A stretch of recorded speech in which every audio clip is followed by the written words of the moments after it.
बच्चों नमस्कार। आज हम हिंदी विषय में एक बहुत ही सुंदर प्यारी कहानी पढ़ने जा रहे हैं और इस कहानी का नाम है पुरस्कार। और इस कहानी को लिखा है हिंदी साहित्य के बहुत ही सुप्रसिद्ध रचनाकार साहित्यकार जयशंकर प्रसाद जी ने। बच्चों, एक प्रेम, सौंदर्य, देशनिष्ठा और देश प्रेम से संबंधित ये बहुत ही रोचक कहानी है। इस कहानी का हम अध्ययन करें, इसका सारांश पढ़ें। हम उसके पहले थोड़ा जयशंकर प्रसाद जी जो एक हिंदी साहित्य के बहुत बड़े कवि हैं और एक ऐसे कवि हैं जो ना केवल कवि हैं, ना केवल रचनाकार हैं, ना केवल निबंधकार हैं, ना उपन्यासकार हैं, बल्कि ऐसे साहित्यकार हैं जिन्होंने हिंदी विषय की लगभग सभी विधाओं पर अपनी लेखनी चलाई और छायावाद के प्रवर्तक बने। जयशंकर प्रसाद जी के जब हम जीवन परिचय या उनके विषय में जानने की कोशिश करते हैं तो सबसे पहले हम देखते हैं कि बहुत ही अल्प आयु में, बच्चों केवल मात्र 48 वर्ष की आयु में साहित्यकार जयशंकर प्रसाद जी ने जो अमिट लेखन हिंदी साहित्य जगत को जो साहित्य का भंडार दिया है वह अतुलनीय है। इनकी प्रमुख अगर हम रचना की बात करें जो सबसे हिंदी साहित्य में महत्वपूर्ण हुई है तो वो रचना है महाकाव्य कामायनी, जिससे जयशंकर प्रसाद की हिंदी साहित्य में एक अमर पहचान बनी है। न केवल कामायनी के साथ साथ इन्होंने बहुत सारे खंड काव्य भी लिखे हैं, जैसे आंसू, झरना, लहर। इसके साथ साथ इन्होंने बहुत सारे उपन्यास भी लिखे हैं, जैसे कंकाल, तितली आदि। और नाटक भी इनके हिंदी साहित्य में बहुत ज़्यादा प्रसिद्ध हुए। देखिए, कुछ बहुत महत्वपूर्ण नाटक हैं, जैसे ध्रुव स्वामिनी है, चंद्रगुप्त है, स्कंदगुप्त है। और इसके साथ ही साथ आज हम कहानीकार के रूप में जयशंकर प्रसाद जी को पढ़ेंगे। तो कहानी का संग्रह जो इनका है वो है आंधी, छाया, आकाशदीप आदि। तो बच्चों, हमने अभी एक बहुत ही महत्वपूर्ण चीज़ जानी कि हिंदी साहित्य के एक अमर साहित्यकार जो विभिन्न विधाओं में पारंगत थे, आज उनकी एक बहुत ही प्यारी कहानी हम पढ़ने जा रहे हैं और इस कहानी का नाम है पुरस्कार। हम कहानी को पढ़ें उसके पहले एक बात हम और जान लें कि जब भी हम किसी साहित्यकार को पढ़ते हैं तो उसकी रचनाओं को पढ़ते समय हमें ये पता हो जाए कि इनकी भाषा कैसी रहेगी, शैली कैसी रहेगी, तो हमें पढ़ने में और भी आनंद आता है। प्रसाद जी की यदि हम भाषा शैली की बात करते हैं तो प्रसाद जी ने जो भाषा लिखी है बहुत ही परिष्कृत है, प्रौढ़ है, परिमार्जित यानी उच्च कोटि की तत्सम हिंदी है। इसके साथ ही साथ इनकी जो शैली है वो शैली भावात्मक है, विचारात्मक है, वर्णनात्मक है। और इनके जो लिखने के विषय हैं वो विषय बड़े ही सुंदर हैं, जो जीवन को बहुत रंगों से भरते हैं। वो विषय हैं प्रेम, सौंदर्य और साथ ही साथ जो हम सबको बहुत प्रिय लगता है वो है प्रकृति चित्रण। तो आइए, आज हम जिस कहानी का अध्ययन करने जा रहे हैं उस कहानी में आपको ये सारी चीज़ें बहुत ही क्रमशः विधिवत देखने को मिलेंगी। तो हम शुरू करते हैं कहानी जयशंकर प्रसाद पुरस्कार। पुरस्कार कहानी जो हम पढ़ने जा रहे हैं ये कहानी एक ऐसी कहानी है जिसमें एक कौशल प्रांत है, उसकी हम चर्चा शुरू से करेंगे कि जो कौशल प्रांत है वो मगध के एक समीपस्थ राज्य था, प्रांत था और बहुत ही संपन्न और समृद्ध था। आसपास के जो जितने भी छोटे छोटे और बड़े बड़े साम्राज्य थे, राज्य थे, उन्होंने बार बार कौशल पर आक्रमण किया और उसके बहुत सारे क्षेत्र को अपने में हथिया लिया। मगध जो कि अभी वर्तमान में बिहार क्षेत्र में आता है, एक शक्तिशाली प्रांत था और कौशल का बहुत सारा क्षेत्र उसने अपने में समाहित कर लिया था। हम देखते हैं बच्चों की जब हम ये कहानी देखते हैं तो देखते हैं कि कौशल जो अभी कहानी के अनुसार चर्चा में है वो कुछ गिने चुने गांवों का ही प्रांत बन गया था, लेकिन क्योंकि उसकी बहुत समृद्ध परंपराएं थीं, बहुत अच्छी उच्च कोटि की परंपराएं थीं और अभी तक उन परंपराओं का पालन पूरी तरह से कौशल कर रहा था। कौशल अपने अतीत के गौरव को अपने आप में समेटे हुए था और उन परंपराओं के माध्यम से उसने अभी भी अपनी एक बहुत अच्छी पहचान आसपास के प्रांतों में बनाकर रखी थी। इस कहानी में एक बहुत ही सुंदर चित्रण आता है जहाँ से ये कहानी प्रारंभ होती है कि एक कृषि महोत्सव होता है। कौशल जो प्रांत था वो एक कृषि महोत्सव का प्रतिवर्ष आयोजन करता था। ये कैसा महोत्सव था? ये एक ऐसा महोत्सव था जिसमें कौशल प्रांत के जो राजा हुआ करते थे, वो राजा अपने ही प्रांत के किसी भी क्षेत्र के किसी भी भूमि के टुकड़े को गोद लेते थे और उस भूमि के टुकड़े पर वो पहले दिन हल चलाते थे, और जिस दिन वो हल चलाकर उस खेत को अपना नाम पर करते थे, उस दिन वहाँ पर एक बहुत ही बड़ा उत्सव मनाया जाता था। इतना सुंदर उत्सव कि हाथी, घोड़े, रथों पर सवार होकर राजा की भव्य यात्रा निकलती थी, और आसपास के बहुत सारे प्रांत के राजकुमार, राजा वहाँ पर आते थे, और प्रांत की पूरी जनता बहुत ही उत्साह से, बहुत ही उमंग से उस आयोजन में भाग लेती थी। तो आज ये आयोजन है जिसका नाम है कृषि महोत्सव, और इस कृषि महोत्सव में जो आज मनाया जा रहा है, ये खेत का टुकड़ा जो लिया गया है राजा के नाम पर कि राजा जिसमें हल चलाएंगे, ये खेत का टुकड़ा एक मधुलिका नाम की जो इस कहानी की नायिका है उसका है। तो ये बड़ा सुंदर आयोजन हो रहा है, दोनों तरफ से खील बताशे और फूलों की वर्षा हो रही है, राजा की सवारी आ रही है। कौशल का यह प्रसिद्ध उत्सव था। एक दिन के लिए महाराज को कृषक बनना पड़ता। उस दिन इंद्र पूजन की धूमधाम होती, गोट होती।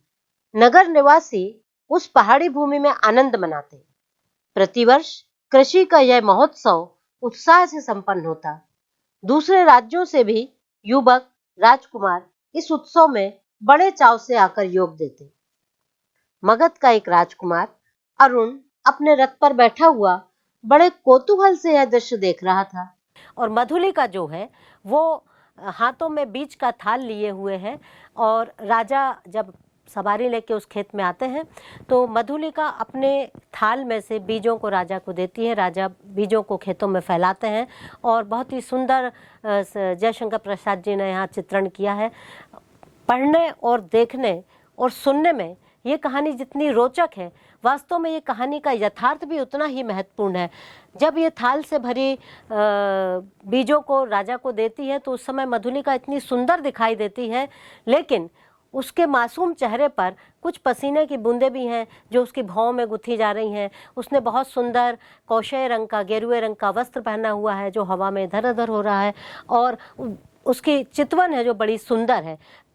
अब क्या होता है कि एक दस्तूर रहता है कि जिस भी खेत का जो मालिक होगा, जब वो राजा को खेत देगा और राजा उस खेत को लेंगे, तो उस खेत के बदले में राजा उस खेत के मालिक को बहुत सारे, लगभग एक ऐसा पर्याप्त धन, कह लीजिए कि लगभग चौगुना धन राजा उस खेत के मालिक को देते थे, और वही मालिक वर्ष भर उस खेत की देखभाल भी करता था।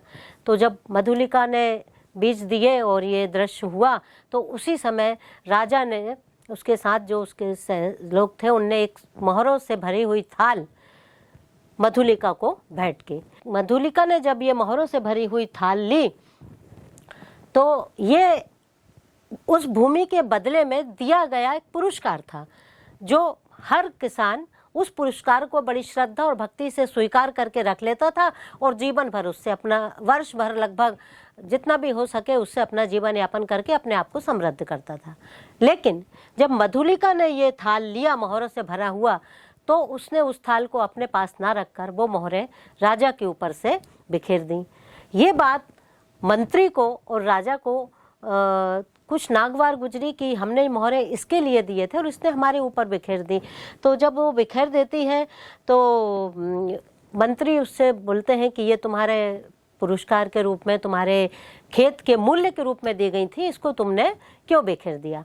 तो मधुलिका बड़े ही शांत और बड़े गर्व के भाव से कहती है कि ये जो खेत है ये मेरे पिता का, पितामह का, दादा का है, और इस खेत को मैं बेचना नहीं चाहती। अर्थात मैं इस खेत के बदले में किसी भी तरह का कोई भी मूल्य नहीं लेना चाहती हूँ, इसलिए मैंने ये मोहरें बिखेर दी हैं। लेकिन फिर भी उनको ये बात अच्छी नहीं लगती, तो राजा मंत्री की तरफ देख के पूछते हैं संकेत से कि ये बालिका कौन है।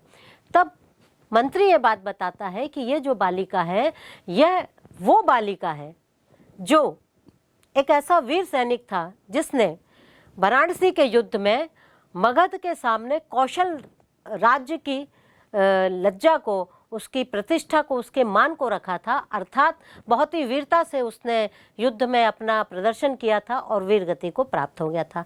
राजा को ये जानकर प्रसन्नता होती है कि ये जो बालिका है यह सिंह मित्र की कन्या है, जो कौशल का एक बहुत ही वीर सैनिक था। ये कहानी का यहाँ का प्रथम पट्टाक्षेप का वर्णन था। ये यहाँ पर आके कि राजा इस तरह की जानकारी लेते हैं।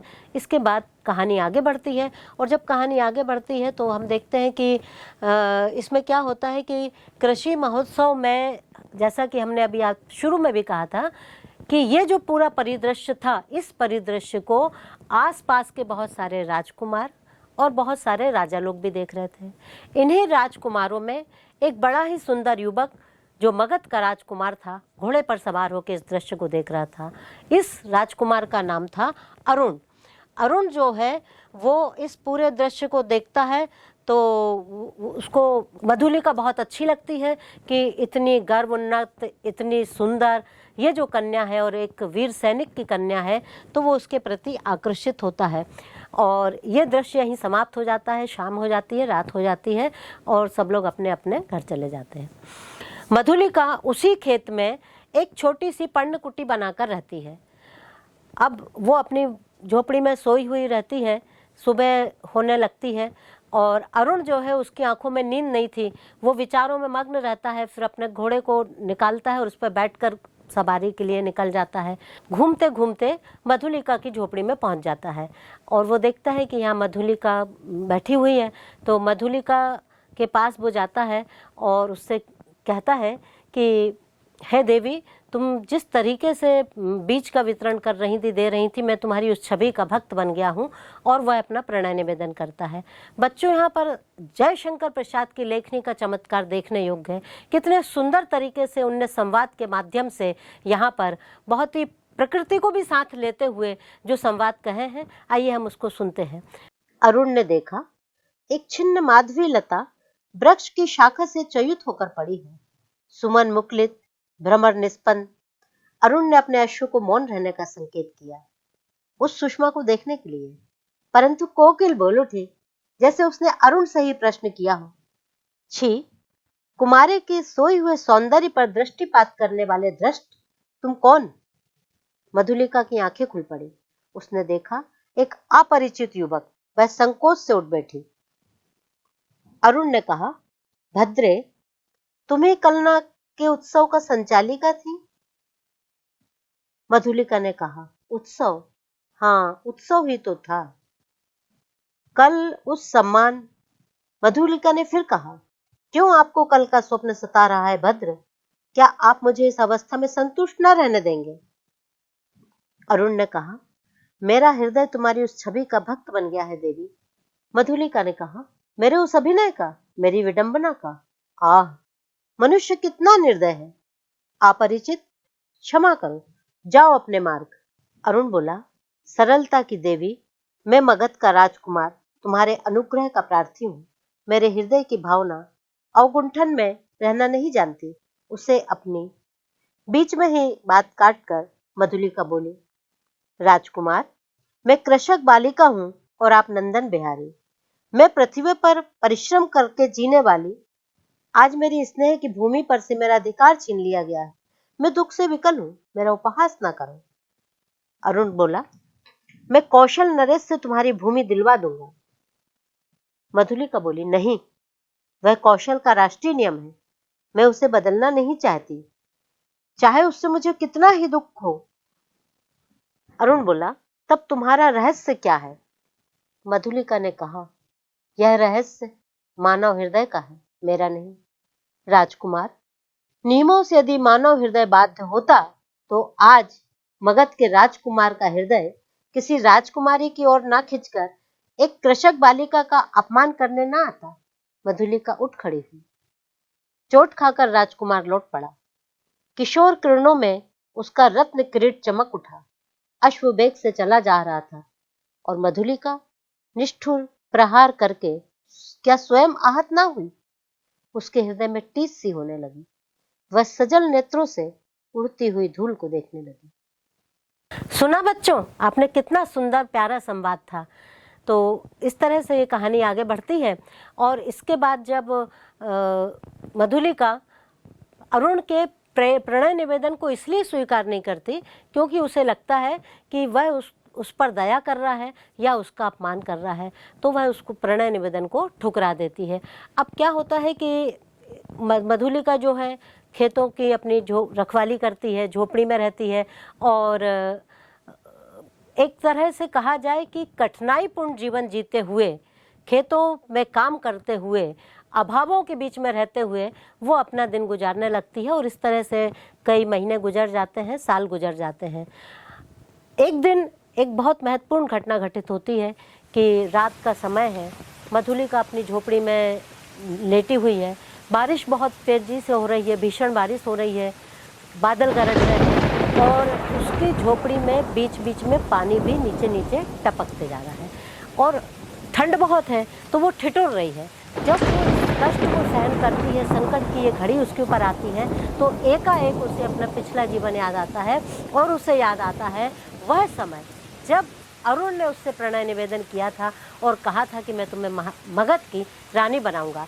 वो सोचती है कि अगर मैंने उस समय अरुण के उस प्रणय निवेदन को स्वीकार कर लिया होता तो आज मैं भी महल में रह रही होती और प्रसादों की जो सुंदर वैभव युक्त माला है रहने की जो कल्पना है, उस कल्पना से वो भाव विभोर हो जाती है और उसकी आंखों में वो परिदृश्य नाचने लगते हैं। अगर वो महलों में रहती तो कितने आनंद में रहती और यहाँ कितना कष्ट में रह रही है। कि तभी बारिश और तेज होती है, बहुत तेज गड़बड़ाहट होती है और उसी समय उसकी झोपड़ी के दरवाजे को कोई खटखटाता है। तो वो बड़े विस्मय से उठती है कि अरे इस समय कौन आया होगा।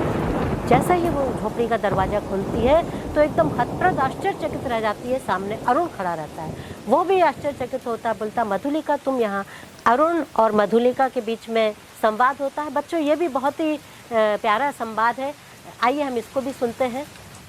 वर्षा ने भीषण रूप धारण किया, गड़बड़ाहट होने लगी, ओले पड़ने लगे। मधुलिका अपनी जर्जर झोपड़ी के लिए कांप उठी। सहसा बाहर कुछ शब्द हुआ। मधुलिका ने पूछा, कौन है यहाँ? पथिक को आश्रय चाहिए। मधुलिका ने डंठलों का कपाट खोल दिया। बिजली चमक उठी। उसने देखा एक पुरुष घोड़े की डोर पकड़े खड़ा है। सहसा वह चिल्ला उठी, राजकुमार! मधुलिका! आश्चर्य से युवक ने कहा। एक क्षण के लिए सन्नाटा छा गया। मधुलिका अपनी कल्पना को सहसा प्रत्यक्ष देखकर चकित हो गई। इतने दिनों बाद आज फिर? अरुण ने कहा, कितना समझाया मैंने, परंतु। मधुलिका अपनी दयनीय अवस्था पर संकेत नहीं करना चाहती थी। उसने कहा, और आज आपकी है क्या दशा है? सिर झुकाकर अरुण ने कहा, मैं मगध का विद्रोही, निर्वासित, कौशल में जीविका खोजने आया। मधुलिका उस अंधकार में हंस पड़ी। मगध के विद्रोही राजकुमार का स्वागत करे एक अनाथनी कृषक, यह भी एक विडंबना है। तो भी मैं स्वागत के लिए प्रस्तुत। शीतकाल की निस्तब्ध रजनी, कोहरे से चांदनी, हाड़ कपा देने वाला समीर, तो भी अरुण और मधुलिका पहाड़ी गहवर के द्वार पर बट वृक्ष के नीचे बैठे हुए बात कर रहे हैं। मधुलिका की वाणी में उत्साह था, किंतु अरुण जैसे अत्यंत सावधान होकर बोलता। मधुलिका ने पूछा, जब तुम इतनी विपन्न अवस्था में हो तो फिर इतने सैनिकों को साथ रखने की क्या आवश्यकता है? अरुण ने कहा, मधुलिका, बाहुबल ही तो वीरों की आजीविका है। ये मेरे जीवन मरण के साथी है, भला मैं इन्हें कैसे छोड़ देता और करता ही क्या? मधुलिका ने कहा, क्यों? हम लोग परिश्रम से कमाते और खाते हैं, तुम? अरुण बोला, भूल ना करो, मैं अपने बाहुबल पर भरोसा करता हूं, नए राज्य की स्थापना कर सकता हूं, निराश क्यों हो जाऊं? अरुण के शब्दों में कंपन था। वह जैसे कहना चाहता था पर कह नहीं सकता था। नवीन राज्य, ओहो, तुम्हारा उत्साह तो कम नहीं। भला कैसे? कोई ढंग तो बताओ, तो मैं भी कल्पना का आनंद ले लूं। मधुलिका बोली। अरुण बोला, कल्पना का आनंद नहीं मधुलिका, मैं तुम्हें राजा रानी के समान सिंहासन पर बिठाऊंगा। तुम अपने छिने हुए खेत की चिंता करके भयभीत हो। एक क्षण में सरल मधुलिका के मन में प्रमाद का अंधड़ बहने लगा। द्वंद्व सा मच गया। उसने सहसा कहा, आह, मैं सचमुच आज तक तुम्हारी प्रतीक्षा करती थी राजकुमार। अरुण ढिढ़ाई से उसके हाथों को दबाकर बोला, तो मेरा भ्रम था, तुम सचमुच मुझे प्यार करती हो। अरुण ने उसकी अवस्था का अनुभव कर लिया।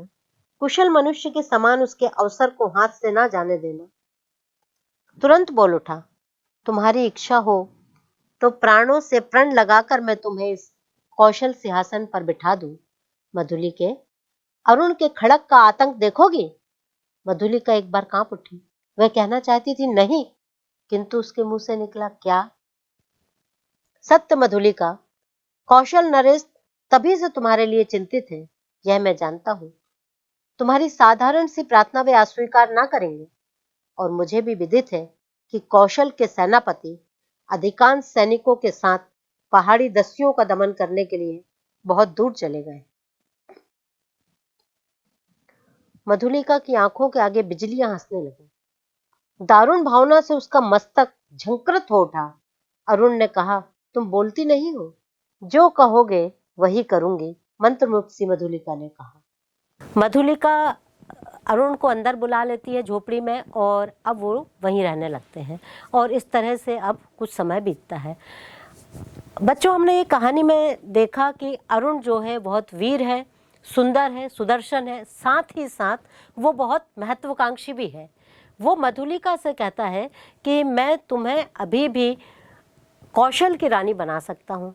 तो मधुलिका आश्चर्य से बातों को जानने की कोशिश करती है। मधुलिका को वो अपना एक प्लान बताता है। वो कहता है कि तुम ऐसा करो कि राजा के पास जाओ, और राजा के पास जाकर, क्योंकि तुमने अपना खेत दिया था, तो हो सकता है कि राजा तुम्हारी बात मान ले। तुम उससे दक्षिणी किले का जो भाग है, दक्षिण तरफ का, और जो बहुत उबड़ खाबड़ जंगल का हिस्सा है, उस भूमि को तुम मांग लो। तो मधुलिका, क्योंकि प्रेम में अरुण के बंधी हुई रहती है, वो बातों को स्वीकार कर लेती है। दूसरा दिन होता है। मधुलिका राजभवन में जाती है। श्रावस्ती किला है जहाँ राजा आराम कर रहे हैं। बहुत ही सुंदर वहाँ का दृश्य है। सेवक सेविकाएं लगे हुए हैं, प्रतिहारी लोग खड़ी हैं, और अरुण मधुलिका वहाँ जाती है। प्रतिहारी ने आकर कहा, जय हो देव, एक स्त्री कुछ प्रार्थना करने आई है। आंखें खुलते हुए महाराज ने कहा, स्त्री प्रार्थना करने आई है? आने दो। प्रतिहारी के साथ मधुलिका आई। उसने प्रणाम किया। महाराज ने स्थिर दृष्टि से उसकी ओर देखा और कहा, तुम्हें कहीं देखा है। 3 बरस हुए देव, मेरी भूमि खेती के लिए ली गई थी। मधुलिका बोली, ओह, तो तुमने इतने दिन कष्ट में बिताए, आज उसका मूल्य मांगने आई हो? क्यों? अच्छा, तुम्हें मिलेगा। प्रतिहारी? मधुलिका बोली, नहीं महाराज, मुझे मूल्य नहीं चाहिए। महाराज ने कहा, मूर्ख, फिर क्या चाहिए?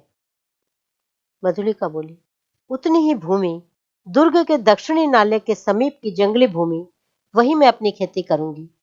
मुझे एक सहायक मिल गया है, वह मनुष्यों से मेरी सहायता करेगा।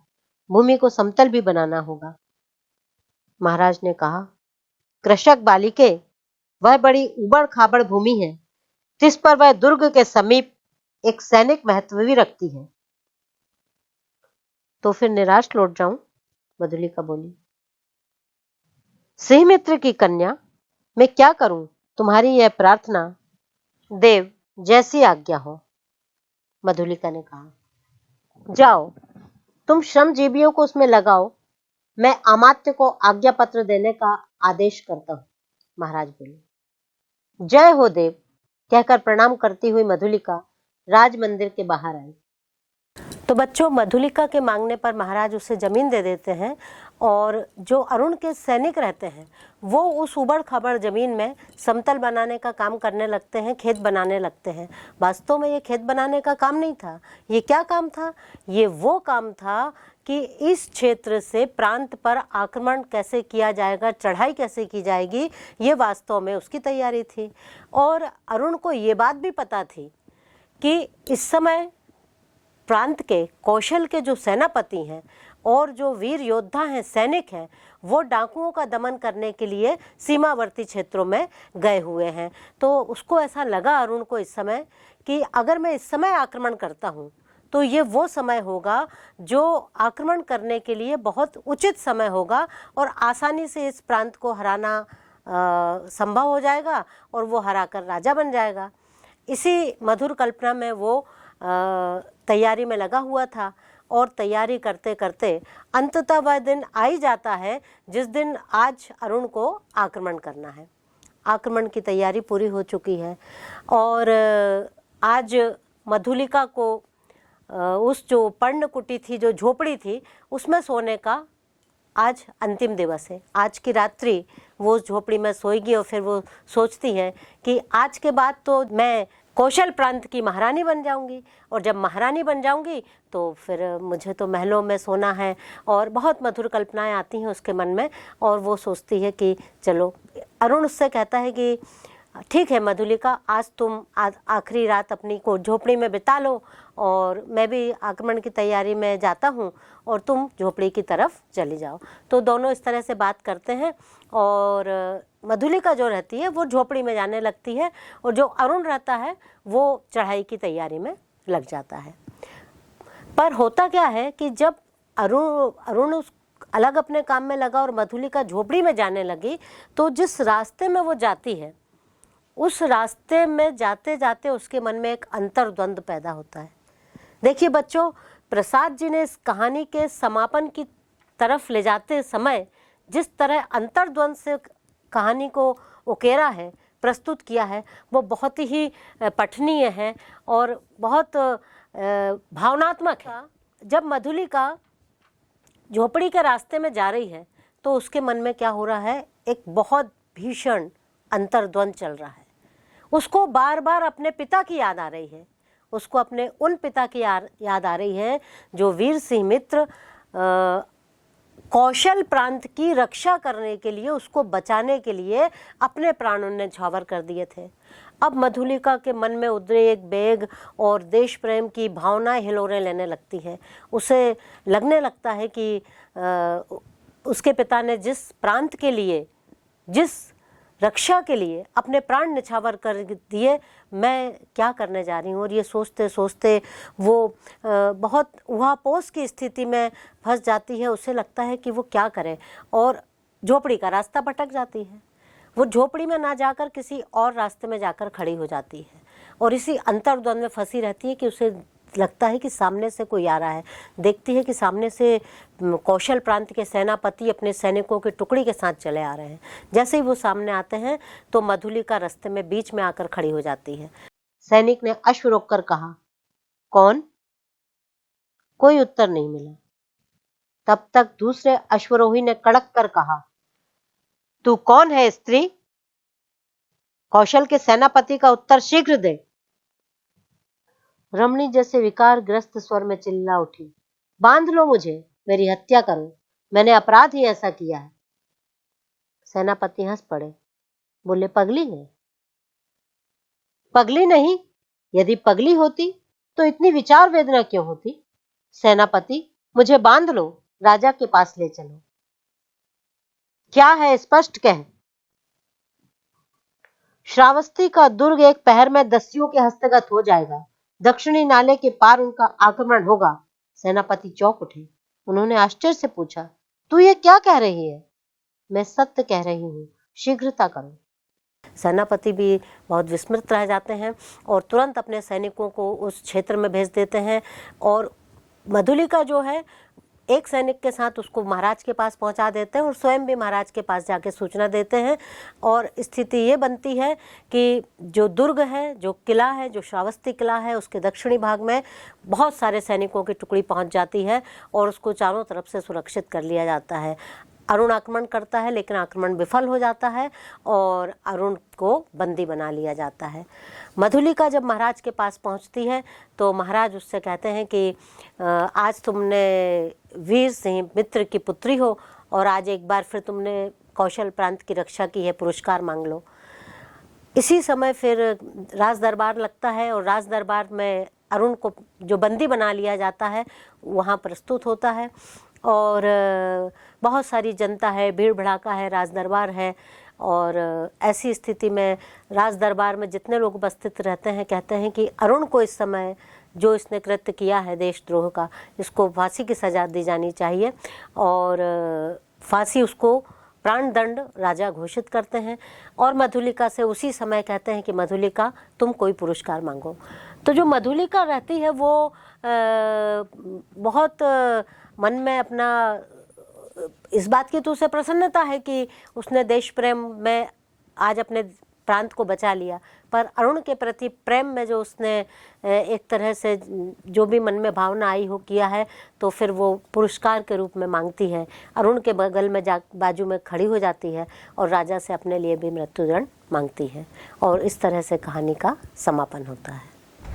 आइए बच्चों, अब हमने जो पुरस्कार कहानी पढ़ी इसके शब्दार्थों पर कुछ चर्चा कर लेते हैं। शब्दार्थ अर्थात इस कहानी में जो कुछ कठिन शब्द आए हैं उनके ऊपर हम बात करते हैं।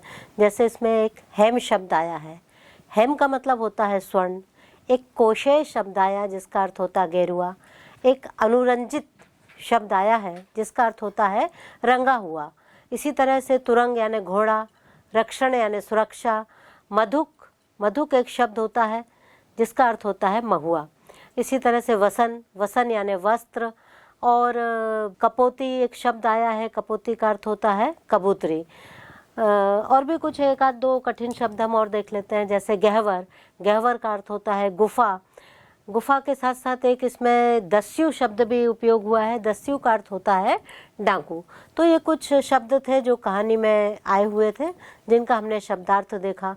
एक तांबुल शब्द भी आया है जहाँ वो प्रतिहारी तांबुल पात्र खड़ी रहती है लेकर, उसका अर्थ होता है पान। बच्चों, ये शब्दार्थ को देखने के बाद इस कहानी के अंतर्गत जो सबसे महत्वपूर्ण चीज़ हमारे पास बची है वो है इस कहानी के अभ्यास के प्रश्न उत्तर। हम कहानी पुरस्कार पर चर्चा कर रहे हैं और इसके अभ्यास प्रश्नों पर जब हम चर्चा करें तो क्यों ना हम इसको एक विस्तृत तरीके से देख लेते हैं और जो है प्रश्न पत्र किस तरह से आता है। और प्रश्न पत्र में प्रश्नों की जो रूपरेखा है, प्रश्नों की जो संख्या है, प्रश्नों पर जो अंक है, उस पर हम चर्चा करते हैं तो बहुत अच्छे से आपको स्पष्ट हो जाएगा। तो विषय हिंदी का जो प्रश्न पत्र होगा वो 75 अंक का होगा। आप जानते हैं कि इसमें जो समय है वो 3 घंटा है।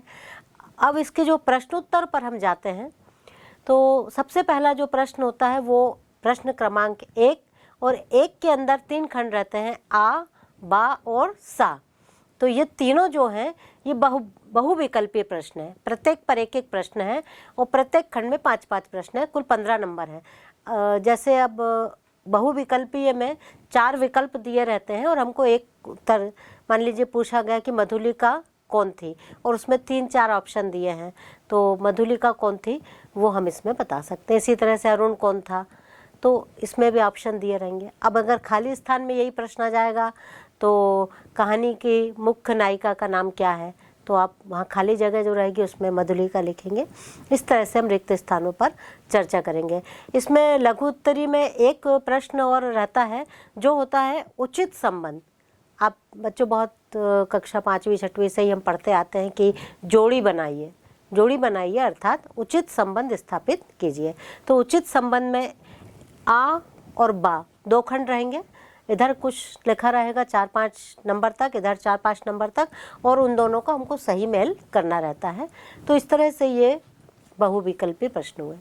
इसका दूसरा प्रश्न जो रहेगा वो रहेगा प्रश्न क्रमांक 2 जो प्रश्न है इसमें 2 से लेके 6 तक के जो प्रश्न है वो अति लघुत्तरी है। अति लघुत्तरी का मतलब होता है कि 30 शब्दों में हमको उसका उत्तर देना है। अब जैसे मान लीजिए 30 शब्दों में हमको उत्तर देना है तो हम एक छोटा सा प्रश्न उठाएंगे जिसका 30 शब्दों में लगभग उत्तर दिया जा सके। जैसे ये पूछा जा सकता है कि अरुण कौन था और वो मगध में कितनी बार आया था, तो हम उत्तर लिख देंगे कि अरुण मगध का राजकुमार था और वो 2 बार आया था। एक बार कब आया था, जब कृषि महोत्सव हो रहा था, और दूसरी बार कब आया था, जब वो विद्रोही बनकर आया था।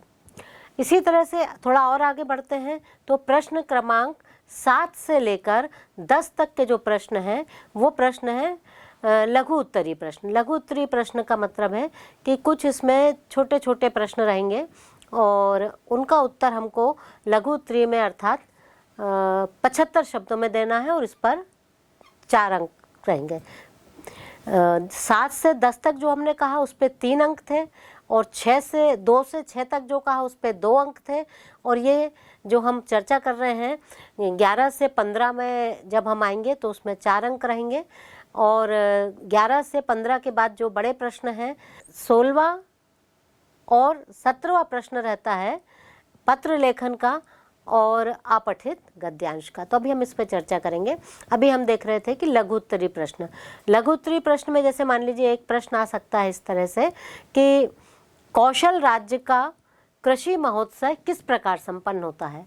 तो आपको इसका लगभग एक छोटा सा जो वर्णन होगा कि किस तरह से हमने अभी देखा है, ऑडियो में भी देखा है, पटल पर भी आया था, उसकी 4-5 पंक्तियों का उल्लेख यहाँ पर कर सकते हैं। इसी तरह से आज जब हम बड़े प्रश्नों पर आएंगे जो 5 नंबर के हैं, दीर्घ उत्तरीय हैं, तो इन पर जब हम चर्चा करेंगे तो इसमें थोड़े से कहानी के बड़े प्रश्नों को हम डालेंगे। जैसे कौन सा हो सकता है कि मधुलिका का चरित्र चित्रण कीजिए, क्योंकि पुरस्कार कहानी की नायिका मधुलिका है और पूरी कहानी में मधुलिका का चरित्र उभर कर सामने आता है। तो कुछ बिंदुओं पर आप इसकी चर्चा कर सकते हैं। जैसे आप बता सकते हैं कि मधुलिका देश प्रेमी है, मधुलिका आदर्श प्रेमिका है, मधुलिका में कर्तव्य बोध है, मधुलिका स्वाभिमानी है। इन सब गुणों की चर्चा आप कर सकते हैं। इसी तरह से आप एक आध दो और भी उसके चरित्र की विशेषताओं को बता सकते हैं कि मधुलिका श्रमजीवी है, वो परिश्रम से रहना खाना पसंद करती है। इसी तरह से उसमें लालच नहीं है। ये इन सारी चीज़ों को आप इसमें रख सकते हैं। अगर हम दीर्घ प्रश्नों पर चर्चा करें तो एक प्रश्न को हम और लेते हैं और वो प्रश्न है, बहुत ही महत्वपूर्ण प्रश्न है कि कहानी के तत्वों के आधार पर प्रसाद जी की पुरस्कार कहानी की समीक्षा कीजिए। अगर इस तरह का कोई प्रश्न बच्चों परीक्षा में आता है तो आपको सबसे पहले तो यही पता होना चाहिए कि जो कहानी होती है उसमें कुल कितने तत्व होते हैं। तो बच्चों कहानी में कुल 6 तत्व होते हैं और इन 6 तत्वों के आधार पर हम अगर पुरस्कार कहानी को देखें तो बहुत सटीक बैठती है। जैसे पहला तत्व होता है उद्देश्य। जब भी कोई कहानी होती है तो उसमें कोई ना कोई उद्देश्य होता है जो कहानी के अंत में स्पष्ट होकर सामने आ जाता है। तो पुरस्कार कहानी में उद्देश्य है। इसी तरह से इसका दूसरा तत्व होता है देश काल वातावरण। जो कहानी बताई गई है वो किस परिवेश की है, कौन से कालखंड की है, ये उसमें प्रतिलक्षित होना चाहिए, दिखाई देना चाहिए कि जो कहानी बताई जा रही है उसमें कौन सा देश काल आपकी आंखों के सामने आ रहा है। इसी तरह से तीसरा इसका एक बहुत महत्वपूर्ण है चरित्र चित्रण। कहानी तभी पूर्ण होती है जब उसका नायक या नायिका जो है भले ही संक्षेप में रहे लेकिन उसका चरित्र उभर कर सामने आना चाहिए ताकि आप उसके चरित्र चित्रण की कुछ खास बातों को देख सकें। कहानी का एक और होता है जो इसके चौथा वो है कथानक या विषय वस्तु। तो बच्चों जाहिर है कि जब हम कहानी पे बात कर रहे हैं तो कहानी किसी न किसी इर्द गिर्द मुख्य बिंदु के आसपास घूम रही होगी। तो कहानी का जो कथानक है, कथा वस्तु है, वो भी स्पष्टता समझ में आना चाहिए। और हम देखते हैं कि पुरस्कार कहानी का जो कथानक है वो बहुत ही सशक्त रूप से हमारे सामने उभर कर आता है। और इसका नेक्स्ट जो है तत्व वो है संवाद। तो इसके जो संवाद है वो देखते ही बनते हैं। हमने अपने पटल पर ऑडियो में आपको कितने सुंदर इसका जहाँ जहाँ संवाद की बात आई है दिखाए हैं कि चाहे वो अरुण और मधुलिका के बीच के संवाद हो, चाहे वो संवाद मधुलिका और राजा के बीच के संवाद हो, जहाँ भी संवाद आए हैं वो संवाद बहुत ही परिपुष्ट होकर आए हैं, बहुत ही मुखर होकर आए हैं और ऐसा लगता है कि ये अपने आप में कहानी बोल रही है। एक जो कहानी का बहुत महत्वपूर्ण तत्व है वो है भाषा शैली। कहानी की जो भाषा शैली होती है उसमें एक सबसे प्रमुख विशेषता होना चाहिए कि कहानी रोचक होना चाहिए, सुनने में अच्छी लगे, पढ़ने में अच्छी लगे और उस कहानी में भावात्मक वर्णन हो ताकि हम उसके साथ डूब सकें। तो प्रसाद जी की इन कहानियों में ये सारी विशेषताएं हैं, वर्णनात्मक, विचारात्मक, भावात्मक, रोचकता, ये सारी चीज़ें कहानी में आई हैं।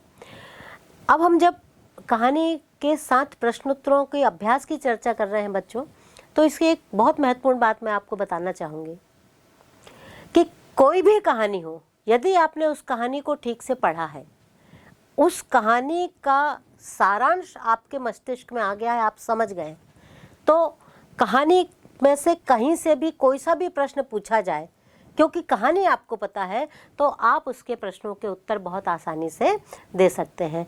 तो अगर हमने पुरस्कार कहानी को बहुत अच्छे से, और ज़रूरी नहीं है बच्चों, परिष्कृत भाषा है, इस कहानी को एक बार नहीं, 2 बार नहीं, अगर आपका मन लगता है तो आप उसको 3 से 4 बार पढ़िए। और जब कहानी आपको आत्मसात हो जाए, आपके मानस में, हृदय में अच्छी तरह से बस जाए, तो आपको उसके सारे प्रश्नों का उत्तर अपने आप देते बनेगा। और एक बात और हम प्रश्नोत्तर में चर्चा करना चाहेंगे। पत्र लेखन आता है, निबंध इसका अंतिम प्रश्न होता है जो 18वें नंबर पर आता है, और निबंध जो होता है वो लगभग 300 शब्दों का होता है। 250 से 300 शब्द लिखे जाते हैं। निबंध आपको पता ही, निबंध पर एकाध पूरा का पूरा एक व्याख्यान हो सकता है कि निबंध कैसे लिखा जाए। तो एक निबंध आएगा इस प्रश्न पत्र में, और इसके साथ साथ एक बहुत महत्वपूर्ण बात होती है, वो होती है अपठित गद्यांश की। यदि अपठित गद्यांश आप लिख रहे हैं, तो अपठित गद्यांश को आप कैसे लिखेंगे? जैसे कि इसका नाम ही है अपठित, यानी बिना पढ़ा हुआ। कोई एक पैरा, एक अनुच्छेद आपको दिया जाएगा जो आप पहले से पढ़े हुए नहीं हैं। अब आपको इस अपठित गद्यांश में जो प्रश्न पूछे जा रहे हैं उनके उत्तर देना है। कैसे दे सकते हैं? इसके लिए सबसे ज़्यादा ज़रूरी है कि अपठित गद्यांश को आप पढ़ें, पहले बार बारीकी से पढ़ें, एक एक चीज़ उसको देख लें कि उसमें किस बात का वर्णन है, किन चीज़ों के बारे में चर्चा की गई है, और उसमें कौन कौन से मुख्य प्रश्न ऐसे हैं जो उभर कर सामने आ रहे हैं। तो जब आप उसको 1-2 बार पढ़ेंगे अपठित गद्यांश को, हालांकि ये बात सही है कि जब आप प्रश्न पत्र को हल करते हैं, परीक्षा हॉल में बैठते हैं, तो उतनी तारतम्यता, उतनी धैर्यता नहीं रहती है, लेकिन इसके बावजूद आपको कुछ समय उसको पढ़ने में देना ही चाहिए, तभी आप प्रश्नों के सटीक उत्तर दे पाएंगे। तो इस तरह से ये प्रश्न पत्र आपका यहाँ पर पूर्ण होता है। और प्रश्नों के साथ साथ आज हमने एक बहुत ही सुंदर कहानी, जो मैं कह सकती हूँ दावे के साथ कि यदि आप इस कहानी को बहुत अच्छे से पढ़ते हैं, तो ये कहानी आपके मानस पटल पर हमेशा के लिए अंकित हो जाएगी, क्योंकि प्रसाद जी की पुरस्कार कहानी हिंदी साहित्य की एक बहुत ही उत्कृष्ट और प्रेम, आदर्श और देश प्रेम की कहानी है। तो निश्चय आपको ये कहानी पसंद आएगी। धन्यवाद।